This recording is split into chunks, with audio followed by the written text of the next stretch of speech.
None of us want to be judged by our race, sex, or how we live our lives. So what right do we have to impose our views on others, even to the point of controlling their private property? That is the question in a complaint by Yeshiva University. Does the city of New York have the legal authority to make a private university recognize a student group?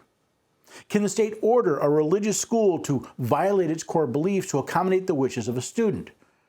If we wish to live at liberty, doesn't that mean we have to allow others to enjoy their own liberty as well, even if we disagree with it? We'll discuss that next on the Constitution Study.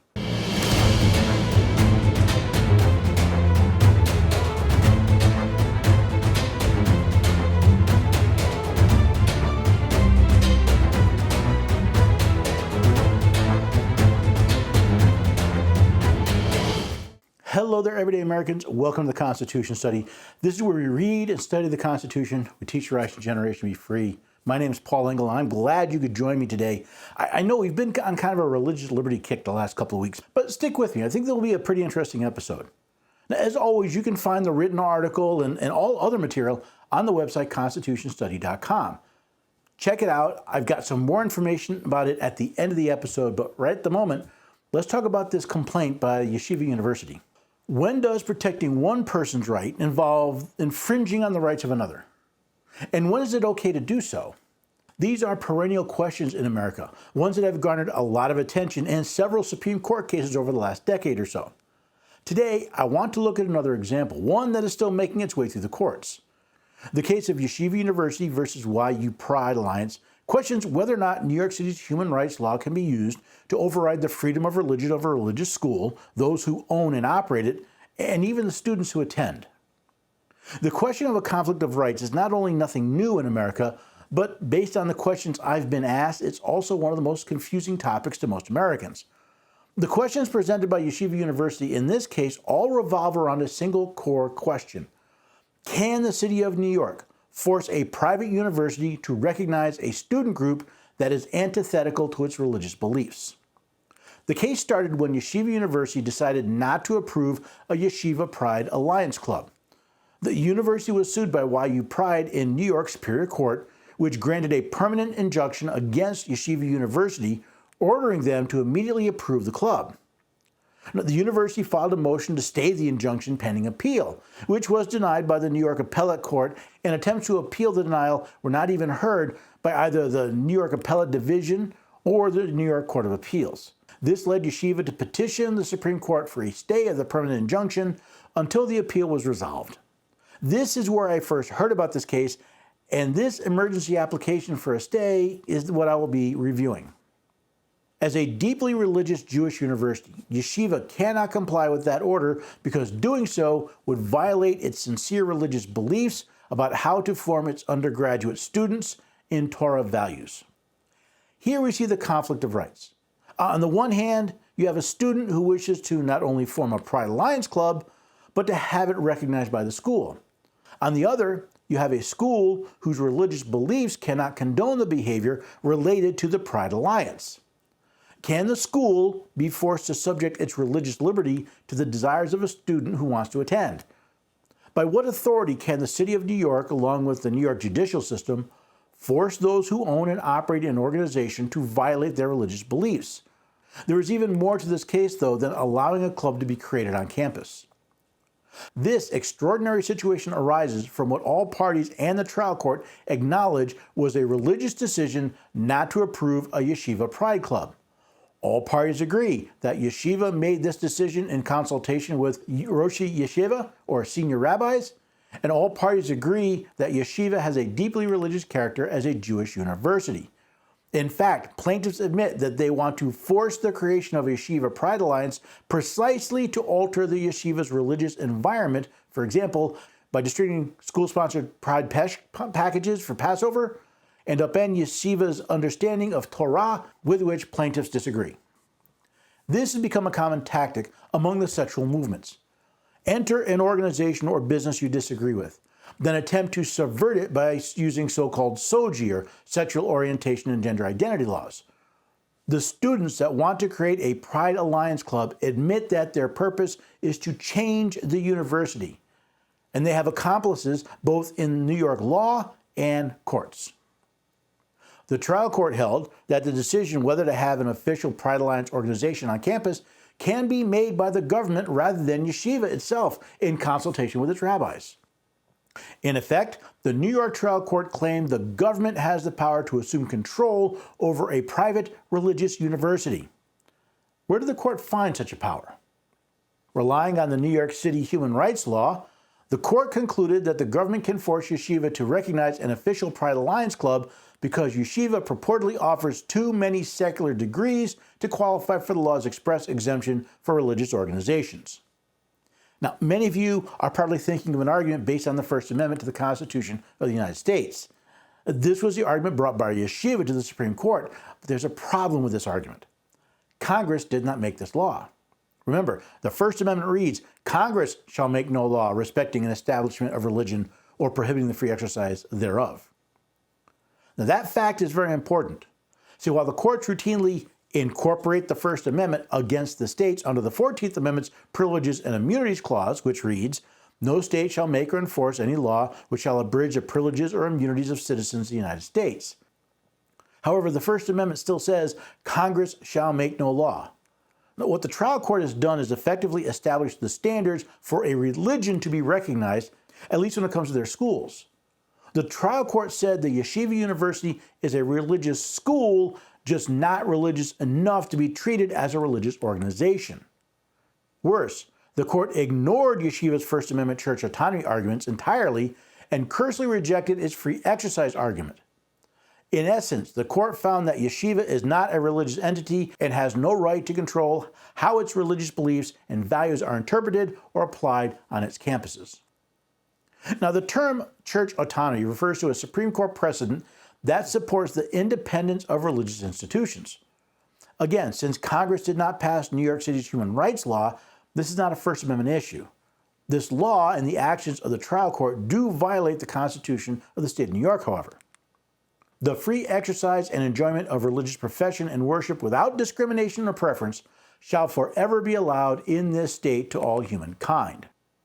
Now, telling the university that they must allow the formation of an organization within their school whose purpose is to fundamentally change the religious nature of the school certainly does infringe on the free exercise and enjoyment of religious profession and worship. Now, by placing the rights of the students who wish to form a club as superior to those who own and operate the university, the court has clearly discriminated against the school because of its religious nature. Furthermore, by claiming that the owners of the school have no right to control its own beliefs and values, the court has denied the owners both their liberty and property they have in the school. This is a violation of the Due Process Clause of both the 5th and 14th Amendments to the Constitution of the United States. The 5th Amendment reads, no person shall be deprived of life, liberty, or property without due process of law. And the 14th Amendment reads, nor shall any state deprive any person of life, liberty, or property without due process of law. Although not part of the university's arguments, some of you may be thinking about an Establishment Clause violation. Now, as noted before, the trial court has established a standard for what makes a school religious enough for recognition. This appears to be a clear case of establishing a religion. The Constitution of the state of New York, like the constitutions of many of our states, does not prohibit the state from establishing a religion. And since only Congress is prohibited from establishing a religion, the argument there doesn't apply here. Yet because of the permanent injunction below, yeshiva and its president are now being ordered to violate their religious beliefs or face contempt. That ruling is an unprecedented intrusion into yeshiva's religious beliefs and religious formation of its students in the Jewish faith. It is also an indisputably clear violation of yeshiva's First Amendment rights. While I've already shown that the First Amendment claim is flawed, federal courts have frequently ignored the language of the Constitution in an attempt to protect religious freedom. What we have here is a clear violation of freedom of religion, both of the operators of the university and of the students who attend specifically for its religious culture and instruction. The permanent injunction is a grave injustice to the school and its students, which is why, failing in the New York State courts, the university appealed for protection from the Supreme Court of the United States. Now, when a petition like this comes to the Supreme Court, it is directed to one of the justices. The justice may deal with the petition themselves or bring the matter up to the court as a whole. Now, you may have noticed that there are 9 justices on the Supreme Court and 9 circuits in the Court of Appeals. Each justice has a circuit that they are accountable for. They're called circuit courts because justices used to ride a circuit every year. Now, the Second Circuit is overseen by Justice Sonia Sotomayor. Her response was brief but strong. Upon consideration of the application of counsel for the applicants and the response and reply filed thereto, it is ordered that the injunction of the New York Trial Court case number 15010-2021 is hereby stayed pending further order of the undersigned or of the court. This means that the courts of the state of New York are prohibited from enforcing their injunction until further notice from the Supreme Court. Before I conclude, I want to take some time and deal with the question of conflicting rights. See, here we have the religious freedom of the school and the assembly of those who wish to have the club. There are many other examples I'm asked about: mandates to enter buildings, restrictions on carrying firearms, even the ability to express oneself. It all comes down to an understanding of rights. Now, I have an entire lecture on what is a right that I can summarize in 2 simple sentences. The legitimate exercise of a right cannot infringe on the rights of another. Therefore, for a right to be legitimate, you must be able to exercise it without infringing on the rights of another. Now, how does this apply in this case? The operators and students of Yeshiva University have several rights in play here. We focus on the free exercise of religion, but they also have the right to be at liberty to decide where they will attend school, the property they have in that school, and even the right to peaceably assemble with like-minded people. Now, the students that wish to form a pride club also have a right to be at liberty in where they go to school and to peaceably assemble. In this conflict between 2 sets of rights, who should win? The question comes down to who is attempting to impose their will upon the other. Now, some will argue that Yeshiva University is attempting to impose their religious viewpoint on the students who want to change it. Remember, though, the school did not force the students to attend. Neither did they hide their religious standards to trick the students when they were deciding where to go to school. So while the school does have its religious viewpoints, they are not attempting to force it on anyone. Rather, they are trying to defend it from attempts to change it. Now let's look at this from the pride standpoint. Nothing I'm aware of is stopping these students from gathering together in a pride club. Instead, what they want is recognition by the school. So the right to peaceably assemble is not being infringed. As I've already mentioned, the students are not forced to attend Yeshiva University, neither were they deceived about the religious environment it maintains. So their liberty has not been infringed. According to court records, these students wish to force the creation of this club specifically to alter the religious environment of the university. In other words, these students are attempting to illegitimately use their rights to infringe on the rights of the operators and other students of this school. Lastly, if we look at the city of New York and the courts of the state of New York, both are attempting to impose their will on the university. While the state does have an interest in preventing discrimination, that is not what is happening here. From the complaint, it is undisputed that Yeshiva has recently emphasized continued enforcement of its policies prohibiting any form of harassment or discrimination, updated its diversity, inclusion, and sensitivity training to better reflect concerns of LGBTQ students, ensured that there are staff in its counseling center with specific LGBTQ+ experience, appointed a point person to oversee a warm line that will be available for anyone to report any concerns pertaining to non-inclusive behavior, and continued to create a space for students, faculty, and Rosh Yeshiva to continue this conversation. Yeshiva University has continued to protect all communities, including the LGBTQ community, from harassment or discrimination. What the city and courts of New York are attempting to do is harass a religious organization into endorsing a lifestyle that is opposed to their beliefs and discriminating against the university because, in the eyes of the court, it is not religious enough. Based on these 3 viewpoints, who is attempting to impose their will on whom? While the stay from the Supreme Court is good news, it doesn't mean that Yeshiva University is out of the woods. My guess is there will be plenty of opinions, appeals, and legal maneuvering before this case is finally decided. As Thomas Jefferson said, Eternal vigilance is the price of liberty. I can only hope that Yeshiva University will remain vigilant and the freedom-loving people of America will stand with them in their struggle. So there you go. A case, it's not decided. It's still in its fairly early stages. It's still in the state courts, but it's being protected. I've been critical of Justice Sotomayor for many things, not for this one. She looked at the case, she looked at the facts and said, there's a reason to put off this order, this court order saying yeshiva must subsidize, I must endorse this club. And I'm glad to see it. I give her full props for that. If I'm gonna complain when I think she's done something wrong, I ought to praise her when she does something right, and I'm doing that right here and right now. But it's interesting if we take a look at this to see the actual interplay of what's going on. We spend a lot of time talking about religious freedom and the free exercise clause and the establishment clause, but what we really see here is one group of people trying to use their rights to change another group of people, to enforce their will on them. And that's antithetical to liberty. So I hope you found that useful.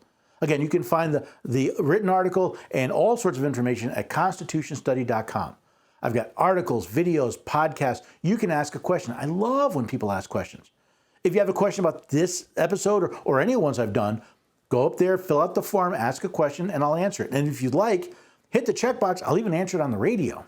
And everything I post on that website is absolutely free. There's no charge for it. I've considered a membership program. Tell me what you think.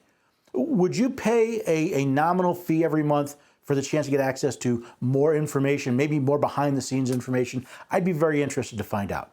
You can just contact Paul and let me know what you think. I want to know.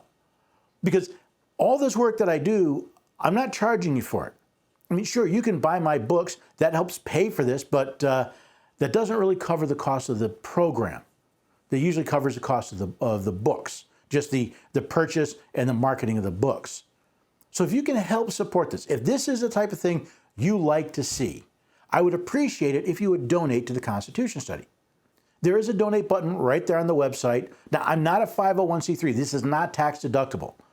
But if you think this is worth it, if you think this is the information that should get out, I would appreciate any support you could have. And if you think the best idea is a membership, well, again, let me know. I'm seriously considering it. I just don't know if there would be enough people interested in it. Now, by this point, I finished the first leg of my Blessings of Liberty tour. And if I met you during that tour, it was great. I had a lot of fun. I enjoy meeting people. But don't feel bad if I didn't get to your city. See, I will come pretty much anywhere I can make the schedule work out. Just go to constitutionstudy.com/tour. You can find out more about the tour. You can donate to the tour. If you want to fund the tour rather than the website, well, you can do it right there. But there's also a form that will say add a date, where you'll ask me to add a date to the tour. You fill out that form, I will contact you, and we can discuss how we could make it happen. I'm very excited to get to other parts of the country to do this. I did it last year, and I'm trying to hit even more cities this year. So again, go to constitutionstudy.com/tour for more information. I got one other thing for you to consider. I have another website called Constitution Scholars. Now, a scholar is a student, not an expert. So if you are a student of the Constitution, or you'd like to become one, well, go to constitutionscholars.com. It's free to join. You get access to some free libraries, some free classes. Most importantly, though, are the community groups. I've created a group for each state, plus some others for different groups I'm working with. It's an opportunity for you to find other scholars. It's also a chance to share information, to discuss, to debate. It's open to any discussion you want to have. I just prefer to be focused around the Constitution somehow. So give that a try. And if you're interested, I also have a mentoring program there where I'm taking people that really want to become scholars. And I'm working them through a 3-tiered system to go from an apprentice to a journeyman to a master. From someone who needs to be taught to someone who can teach to someone who can actually develop curriculum with me. And in many of these cases, I will bring apprentices along with me as I'm working on different requests and cases for people that contact me.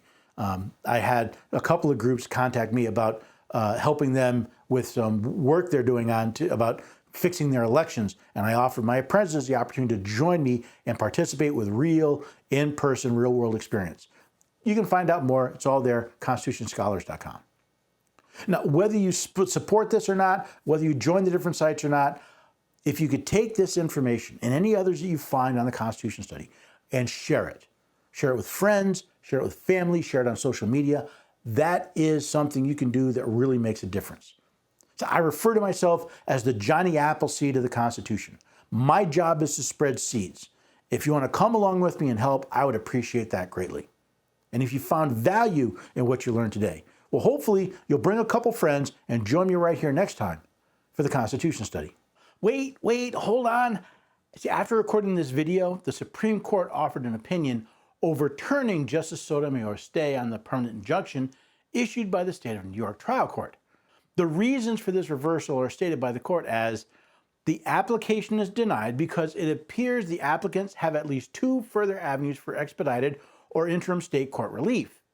First, applicants may ask the New York court to expedite consideration of the merits of their appeal. Applicants do not assert, nor does the appellate division docket reveal, that they have ever requested such relief. Second, appellants may file with the appellate court a corrected motion for permission to appeal that court's denial of a stay to the New York Court of Appeals, as Appellate Division Clerk's Office directed appellants to do on August 25. Applicants may also ask the Appellate Division to expedite consideration of that motion. I must admit that my first reaction was disappointment in the court, a feeling with which I am well familiar. Reading the opinion, though, the disappointment has lessened somewhat. It appears the court did not consider the merits of the application for stay, but rather decided the case was not ripe for the High Court. The court noted that there are at least two further actions Yeshiva University can take for relief in the state court system. I generally agree that such cases are better served in state courts rather than in federal. However, I'm still unsettled. Having seen in this case the general disdain the New York state courts have shown Yeshiva University's petition, I do not expect further appeals to the same court that have summarily rejected even considering previous petitions to fare any better than their predecessors.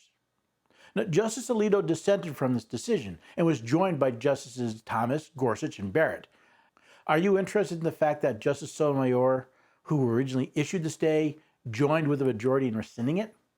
In his dissent, Justice Alito stated, "The First Amendment guarantees the right to the free exercise of religion, and if that provision means anything, it prohibits a state from enforcing its own preferred interpretation of Holy Scripture." Yet that is exactly what New York State has done in this case, and it is disappointing that a majority of this court refuses to provide relief. While I agree that the state is establishing religious standards, I would not put it quite that way.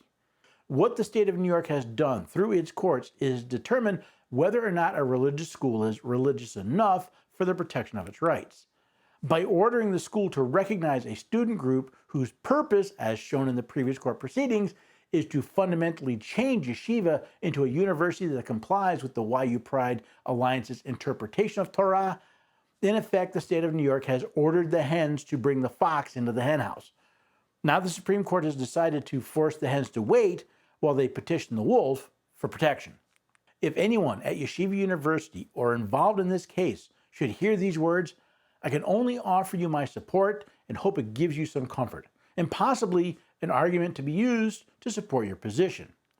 Though I know these words cost me nothing, the fight you are in may cost you everything.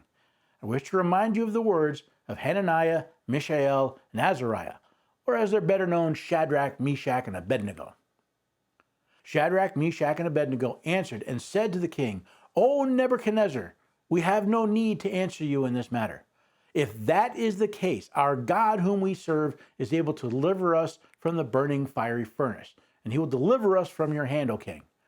But if not, let it be known to you, O king, that we do not serve your gods, nor will we worship the golden image which you have set up."